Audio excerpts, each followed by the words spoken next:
China questioned the quote sincerity of the Biden administration. I'm sorry, the what? The sincerity. The sincerity of the Biden administration. Of the Biden administration, and accused the United States of containing China while pushing for diplomatic talks. How would you respond to that? And do you think President Xi is being sincere about getting the relationship back on track as he bans Apple in China? Well, look, first of all,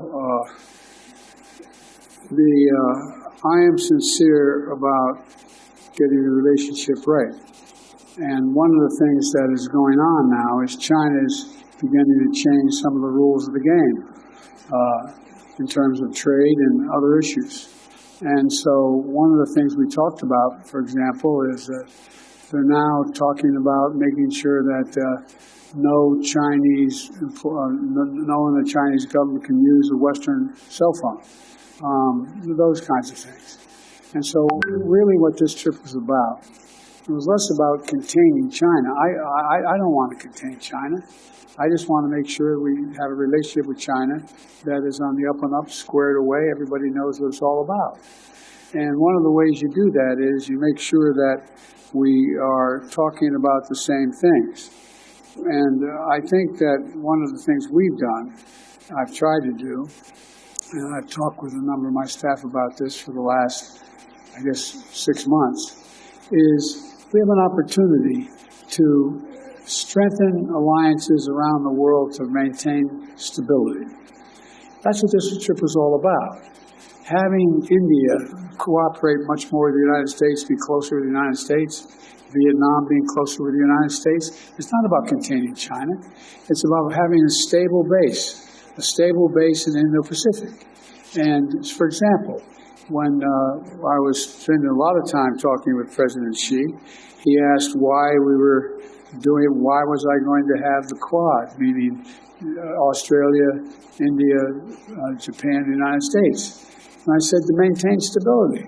It's not about isolating China. It's about making sure the rules of the road, everything from airspace and space in the ocean, is the international rules of the road are abided by.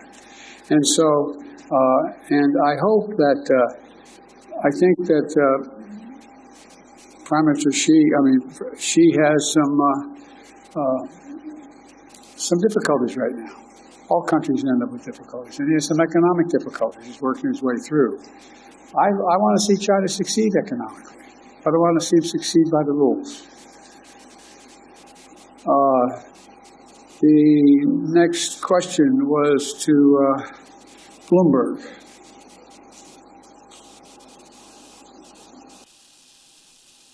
Mr. President, following up on your comments on China and the economy, you recently called China's economy a ticking time bomb. Do you believe the country's slowdown could risk destabilizing the global economy or causing China to be more aggressive defensively? Say the first part of your question again. This fan is going on. It's loud behind me. No worries. Do you believe the country's slowdown and growth could risk destabilizing the global economy or cause China to be more aggressive defensively, including with Taiwan? And separately, sir, are you worried about the meeting between President Putin and Kim Jong-un, if that could mean Russia has more gains in the war in Ukraine? Look, I think China has a difficult economic problem right now for a whole range of reasons that relate to international growth and lack thereof, and the policies that China has followed. And so I don't think it's going to cause China to invade Taiwan. As a matter of fact, the opposite, probably doesn't have the same capacity that it had before. But as I said, we're not looking to hurt China, sincerely. We're all better off if China does well. China does well by the international rules, grows the economy. But they have had some real difficulty in terms of their economy of late, particularly in real estate, that end of their bargain. And I think the actions that they're going to have to take are ones that they're in the process of deciding right now. And I'm not going to predict what way will come out, but we're not looking to decouple from China. What I'm not going to do is I'm not going to sell China material that would enhance their capacity to make more nuclear weapons, to engage in defense activities that are contrary to what is viewed as most people think was a positive development in the region. But we're not trying to hurt China.